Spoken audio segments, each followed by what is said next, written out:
Hello, everyone. Welcome to the 66th edition of SADS Facebook Live. SADS, the Sudden Arrhythmia Death Syndrome Foundation. We welcome you on behalf of Alice Laura, the CEO of the SADS Foundation.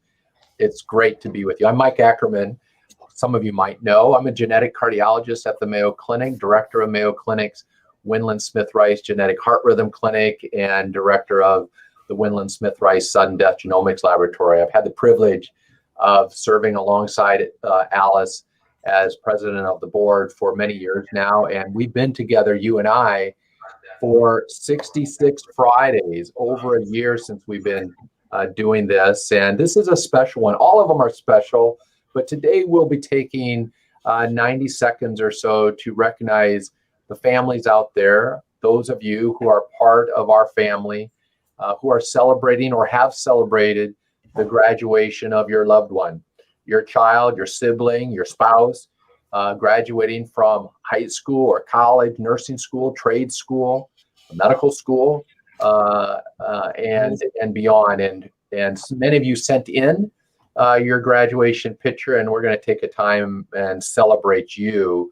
The last time we did this was a very different time, wasn't it? That was June 12th, almost a year ago today, 2020, episode number 17, if you want to check that out, because we had some specific and intentional commencement address, if you will. We're not going to do a commencement address today, but check that one out. It was a good one, I think. It was spontaneous then, but maybe it still has merit as we are, 18 months into the COVID-19 pandemic. Boy, have we learned a lot, experienced a lot, grieved a lot, celebrated a lot in some special ways. Some of us have never been home more than before, and that for some of us has been an amazing reset. But we also know that we have just come upon nearly 3.8 million deaths attributed to SARS-CoV-2 infection in the past 18 months, 175 million cases worldwide. In the United States, we are at 33.4 million cases. We are coming close upon 600,000 deaths. We will reach 600,000 deaths by next week. We're increasing by about 2,000 cases of death, 2,000 deaths each week in the United States. That has dropped a lot. That's some good news. I was just looking, I got to find this. Let me show you this. See how quickly I can find it. Look at that. I don't know. There you go. That is some of the lowest numbers we've had since, in fact, yesterday there were 14,000 new cases in the United States. Guess when the last time in the United States the number of cases were below that? Anyone? Ferris Bueller? Great movie. Anyone? Yeah. March 24, 2020 was the last time that the number of daily cases in the United States was less than yesterday's. So progress being made. And while that progress is being made, do your part. Put on the mask when you need to. In the car by yourself, I don't think you need it. In the office by myself, I don't think I need it. So when it makes sense to get the masks off, get them off. When we need to have them, keep them on. I'm still masked up with our patients. That's Mayo Clinic policy. Can't wait for the day when mutually vaccinated patient and physician experiencing each other can do it the way that we did it pre-COVID. I get to do that with my patients on Zoom consults, and I love those when I can see my entire family from chin on up, not just nasal bridge on up. So we're getting there. So put them on, wash your hands, get vaccinated. Now, there's a lot of hesitancy out there. I got mine in January. Mine was Pfizer. My wife got hers. Hers was Moderna. I understand the hesitancy of my 4 children. 3 are vaccinated. 1 is stubborn right now, and he is working his way through wondering about whether he'll get vaccinated. Share you the story. My daughter was hesitant to get vaccinated because she was concerned about this fertility business. She had to learn for herself that this fertility thing about the vaccines, Pfizer's, Moderna's, the mRNA-based vaccines, is actually a very cruel, cruel hoax. There's not one shred of data that would make me worried about my daughter getting the vaccine and being unable, as a result, to provide me future grandchildren. I want lots of them. So I think the evidence there is weak. Mayo Clinic debunked that hoax back in December, but still, every week I see young women who have not gotten their vaccine yet. Why? Same reason every single time, the fertility question. My daughter reviewed it, analyzed it herself, and said, yeah, you're right, Dad. I'll get the vaccine, and she's vaccinated. Now, my other unvaccinated one, 24 years old. Why? Well, he's a little bit ticked, and I get it. He says, Dad, people are dying all over the place from obesity and unwellness issues. And now we have government officials offering beer, pretzels, hot dogs, and pizza if you get vaccinated. So he's a little bit wondering, why on earth do we need to incentivize people to get a vaccine? It's made him suspicious. I suspect it's making some of you irritated, suspicious as well. We shouldn't need an incentive to get something that is a good idea that works. I'm waiting for him to work his way through it. He's 24, he's healthy. If he were to get infected, he would probably statistically handle the infection just fine. But I still think he should be vaccinated. Risk benefit favors it. It favors it for almost all of you who are age eligible for the vaccine in the United States. That's 12 on up. So get the vaccine if it makes sense for you to get the vaccine. If you're young, healthy, and still wrestling with it because of some issues you've heard, yeah, take your time, wrestle with it, and after you're done wrestling, get the vaccine. So there we are. That is the COVID-19 pandemic update. And now we're going to spend some time to celebrate this milestone of this year. Many of the graduates were back on campus, some still not back on campus, and they went through all of high school from March 2020 until graduation day remote. Bummer.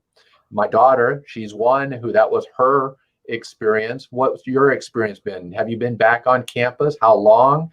What's it been like for you? But whatever it's been like, you did it. You graduated. Most of the graduations are done or almost done, and we want to celebrate you. And before we do so, I want the entire staff of the SADS Foundation to join me because I want to celebrate them. This has been an amazing year. And while they're coming up, those of you who've joined, Tiffany, hello. I want you to send me questions because in about 5 minutes, we're going to start taking your questions that have been on your mind for the rest of the time. But before we do our students and their achievements, look at them. 5 amazing, count on 1, 2, 4, 5 amazing people. And the key reason why our mission is clear, our passion is great, the desire to be there to support you in your journey, whatever your genetic heart condition may be, whether it's long QT or CPVT, Brugada, or ARVC, or something that I didn't say, we've been here for you. And Alice and her team, they've been especially here for you during the past 15, 16 months of this unique time in history of the COVID-19 pandemic. So I just wanted to recognize them and celebrate them. Our president, Alice, Marcia, our sort of the czar of education. She's incredible. Jan, raising for development. So we have a mission, more money, more mission. And top right corner, SADS Foundation, www.sads.org. Right corner, red, donate now. It's easy to find. Jan, did I do a good job? They are good. So give to the SADS Foundation. Make it part of your passionate participation as well. Aaron, who is like amazing with the IT world and technology and bringing things up and keeping me on task. And then our newest member of the SADS team, Anna, and she's just really incredible in this social media space as you've gotten to know her and see what she's doing to stay connected and help you connect with us and us at SADS to connect with you. So Dream Team, thank you for what you do. Thanks for everybody. Thank It's you. great. Thanks.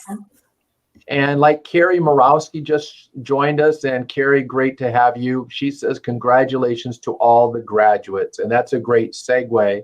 Aaron has put something special together for those of your families where you are celebrating an achievement of your loved one. And those who sent it in, we want to celebrate you for the next little bit. So Aaron, take it away. All right, guys, hope you enjoy the show.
Well, that was really good, but let's do it again.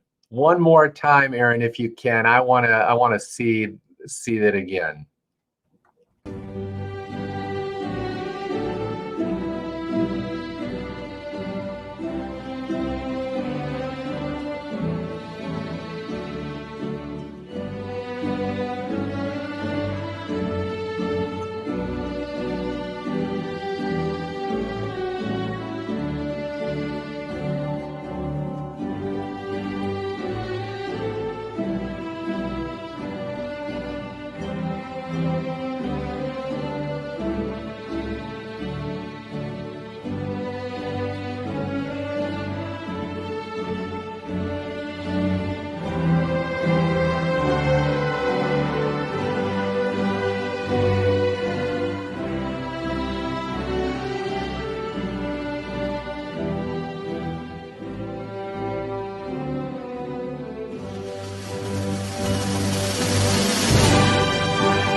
Well, Aaron, thanks for putting that together. And again, for the team at SADS Foundation that Alice has put together, congratulations to you. I love seeing some of those. And I need to give a shout out to Adeline or Adeline.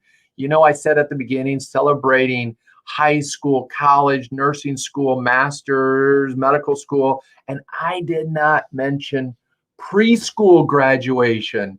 And I should have. So Adeline, congratulations to you.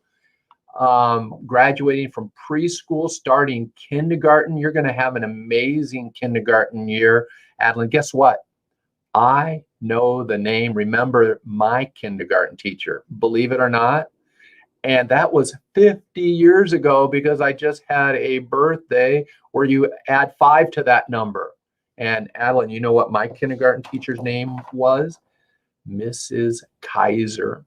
So kindergarten's an amazing time. And for all of you teachers out there who've done what you've done this year, Thank you. I saw a patient of mine the other day. She teaches second grade, and she's taught second grade for 30 years. I told her, I remember my second grade teacher.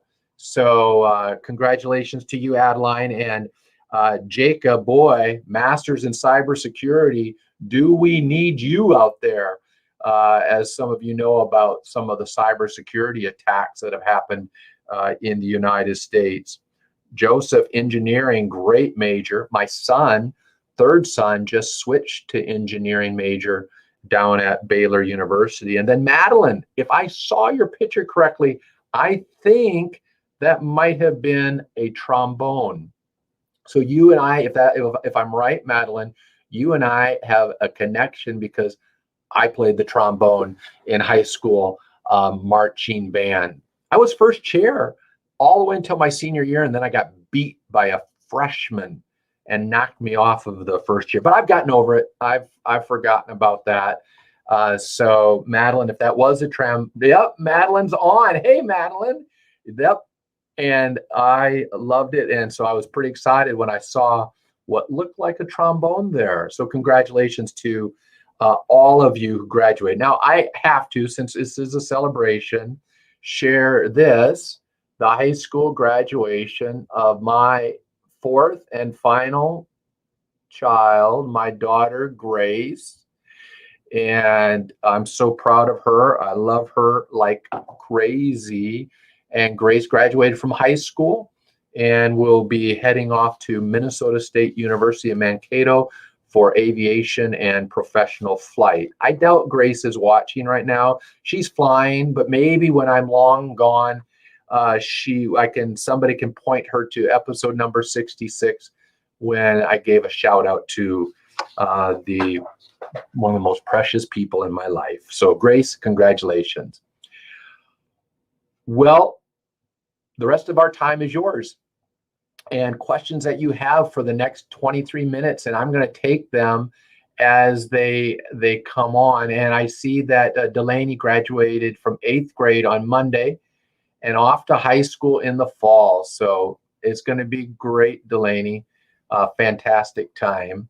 So now I'm going to do your questions. Linda is 66 years young, never a symptom. We call that asymptomatic. Took the genetic test back in 2015 because found out her son has long QTS type 2. Do I need to follow credible meds? So that's a really good question for you, Linda. And the answer is almost always yes. So that website that you're referring to, www.crediblemeds.org, it's also linked at our SADS Foundation's website, www.sads.org, or if you like, stopsads.org. There's a link to that site. There's also the website, I think it's still live, called www.qtdrugs.org. That brings you to Credible Meds. It's the same organization. That is run by a good friend of mine, a great individual, Dr. Ray Woosley. And they do an amazing job of scrutinizing the world's literature about past drugs, present drugs, and future drugs as to whether they are QT dangerous or potentially triggering a QT-related danger rhythm. And I would say if you made it to 66 with never a spontaneous LQT triggered event because of life and life stressors, your single greatest risk factor from going from never a symptom, asymptomatic, to potentially a first-time event is some physician, some healthcare provider somewhere prescribing you, that was writing, or typing electronically a prescription that's on that QT hit list.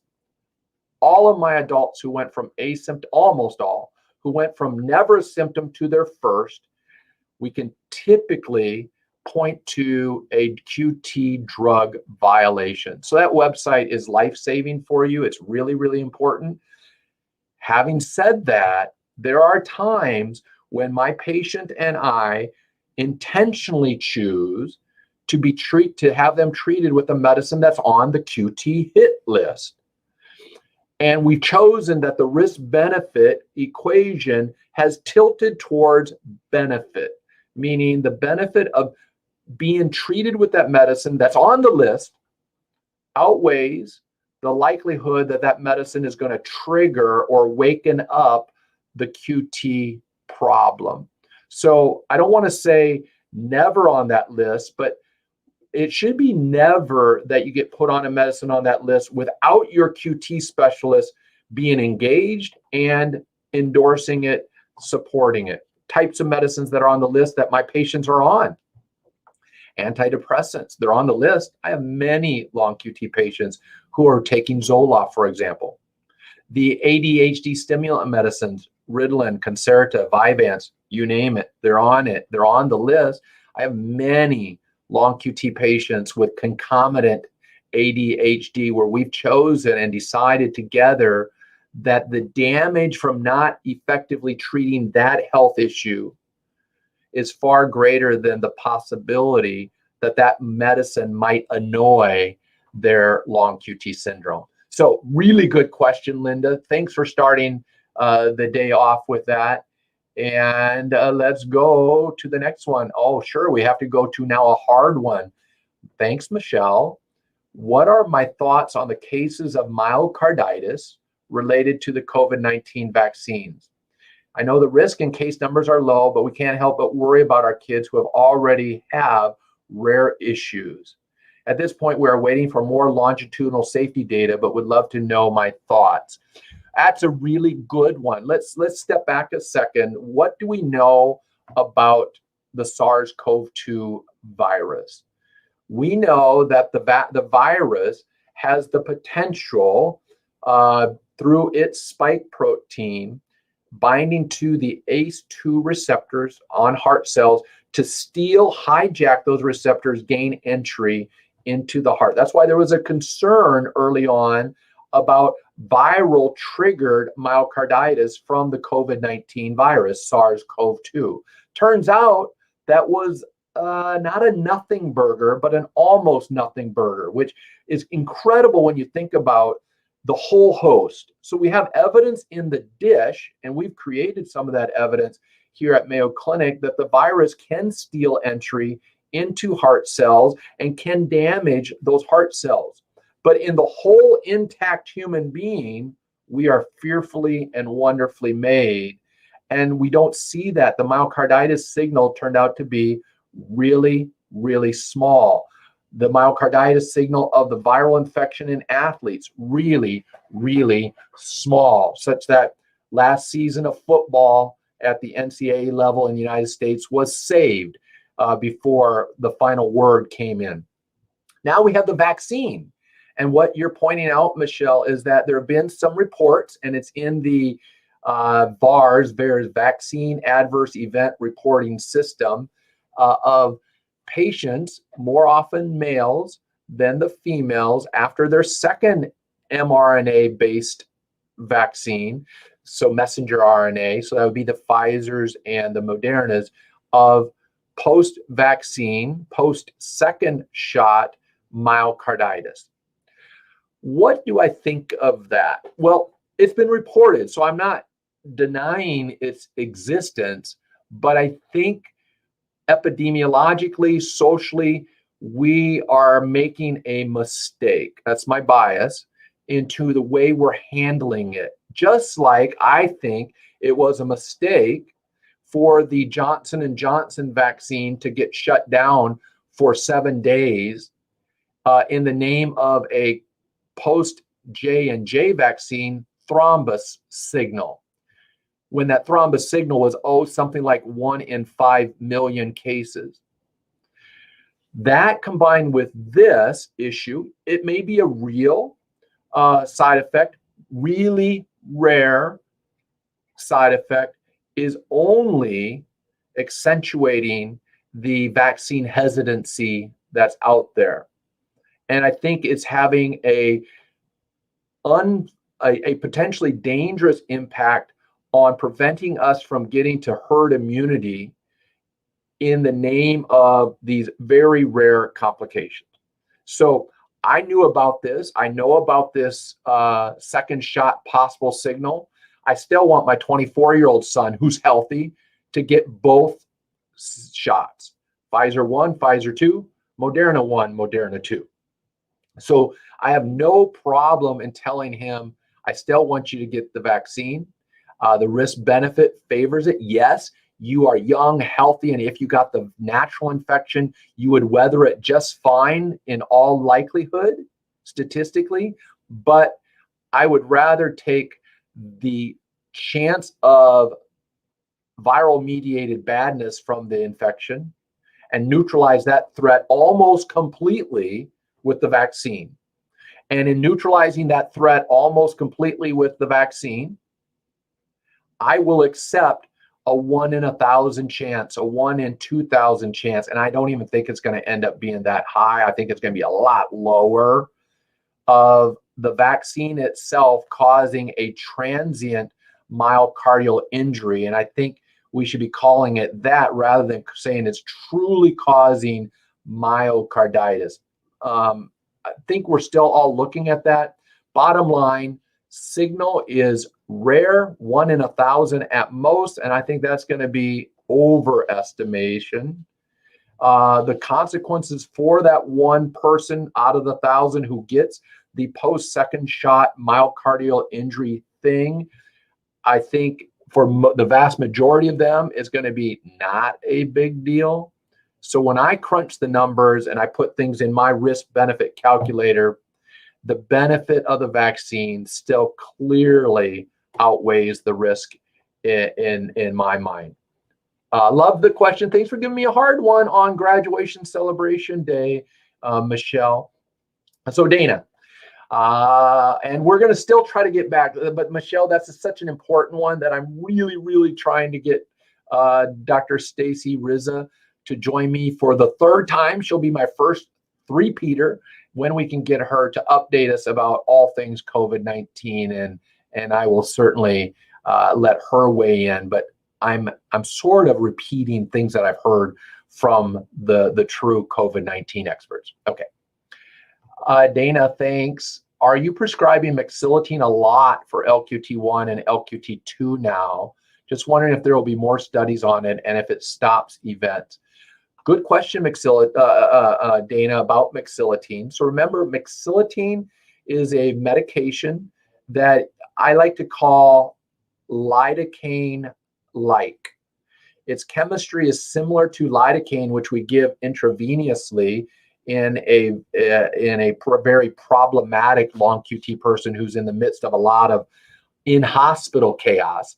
And Mexilotine is an oral version. You have to take it 3 times a day. Beautiful work many years ago now by Peter Schwartz and Sylvia Priori showing that in LQT3 patients who have a sodium channel problem, this late sodium current blocker called Mexilotine effectively shortens the QT interval and reduces events. That's some beautiful work from Sylvia Priori, a dear friend of mine. And so we know Mexilotine is an important part of combination drug therapy, usually beta blocker and Mexilotine. I have several patients with LQT3 on Mexilotine solo therapy. And then we led the way in showing that Mexilotine works in LQT2. And so we have LQT2 patients as well who are problematic, difficult to control. We're needing to do more to prevent a future event. And in a subset of LQT2 patients, not all, it shortens the QT interval a lot. And we know that every 10 milliseconds that we can shrink the QT interval, we create additional safety, additional protection. LQT1, almost never. So of all of my LQT1 patients, Dana, I almost never need to add Mexilotine. We don't even know if it's going to provide good QT shortening in LQT1, whereas we definitely know it can provide good QT shortening and therefore protective benefit in LQT 2 and 3. I would love it if that drug was once a day or twice a day. we're basically stuck with 3 times a day. But there are new late sodium current blocking type drugs that are being advanced. And so maybe one of those will have the additional benefit of being a once a day drug like Nadolol is after, say, 8, 9, 10 years of age. A good question. Wow, we're on good ones today. Hard ones, but good ones. Jason's sharing with me, what do I think about ablation for Brugada syndrome? I'm glad you asked that because on Wednesday, Marcia has put together our next SADS webinar on ablation therapy for ARVC and Brugada.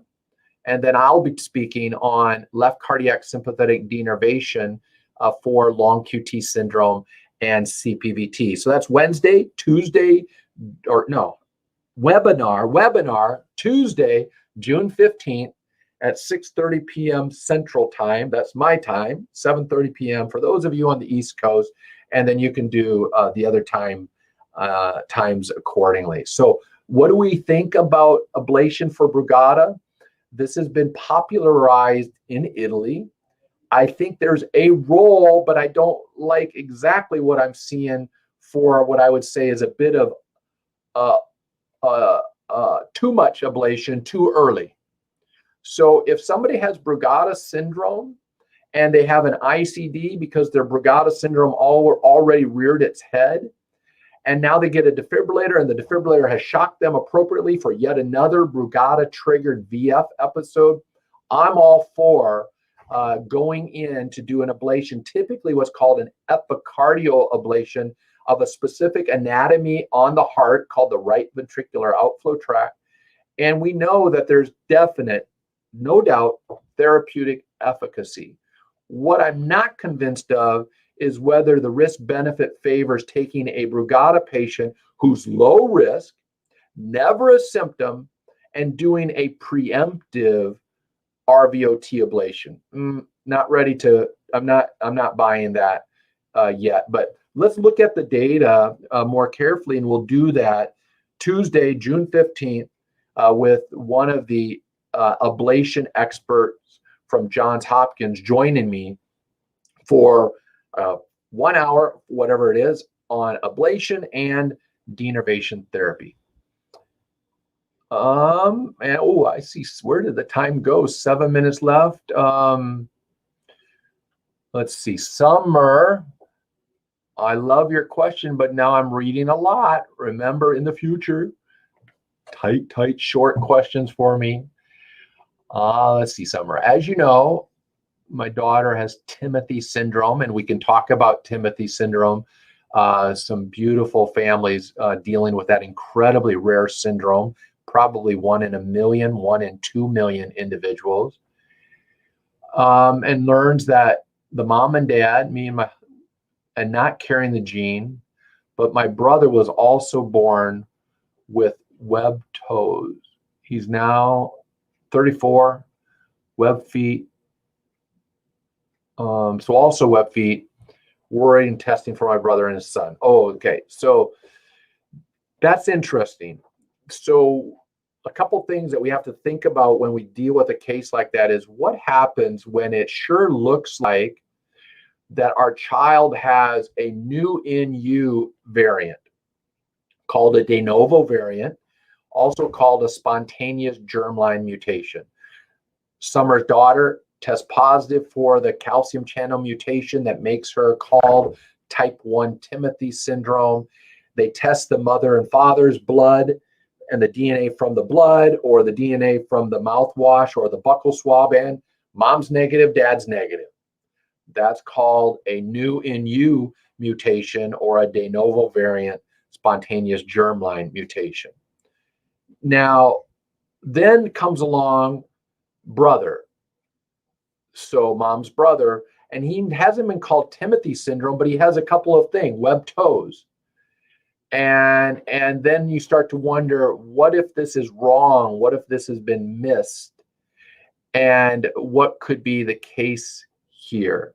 Well, this is a scenario where working with your Timothy syndrome specialist, the genetic counselor, who's really important to sort this out, you would quickly realize in all likelihood, Summer, that the webbed toes have nothing to do with your daughter's Timothy syndrome, where part of her Timothy syndrome is webbing of the toes and so forth. Whereas somebody with webbing of the toes for a different non-Timothy syndrome reason is far, far greater than Timothy syndrome. So they just need to work all of this out. If there's still confusion, the genetic counselor might say, Summer, let's test you again. Make sure you're really negative. Then let's look at your brother independently of your daughter's diagnosis and say, do I have any concerns that besides the toes, there might be a cardiac findings, and do a good, careful cardiac evaluation. I suspect, if I had a bet, that his webbed toes have nothing to do with his niece's Timothy syndrome. That would be your daughter. Oh boy, today's are good, really good. They all have been good, but today you guys have made me be in an A game. Jess, and we might give you the final question. We'll see. Can a member of the public check their mutation on a database, or does it have to be via a health professional? You're in the UK. Just talked with one of my favorites this morning, Jess, from the United Kingdom, Dr. Elijah Bear. I've had him on the program before. I can't wait to get back to London. Want to keep up to date with my mutation of unknown significance?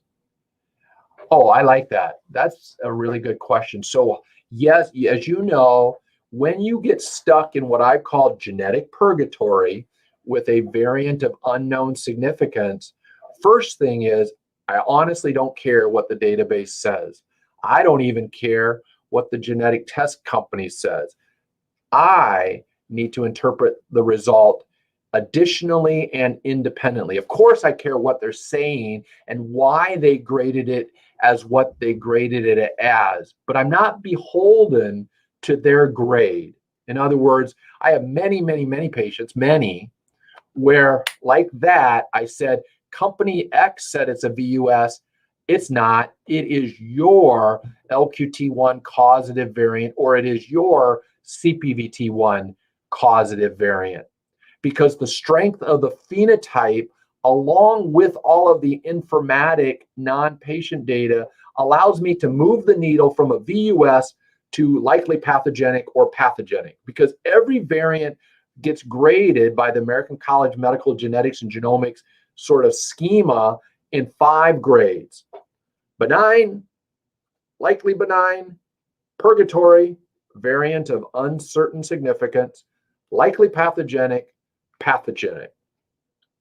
And when we get a VUS, the companies, the beauty of them, and they do a great job, those in the United States, and I'm sure around the world as well, they're constantly reanalyzing the literature. They have an obligation to send amended reports so that if the evidence base mounts to their satisfaction, they will issue an upgrade or a downgrade of that VUS.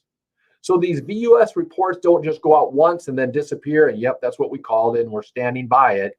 They are looking at data. When data bubbles up to allow a variant promotion or demotion, then they send you and I, the ordering physician, an amended report. Now, what about you yourself? Can you look up your variant in databases? And the answer is absolutely yes.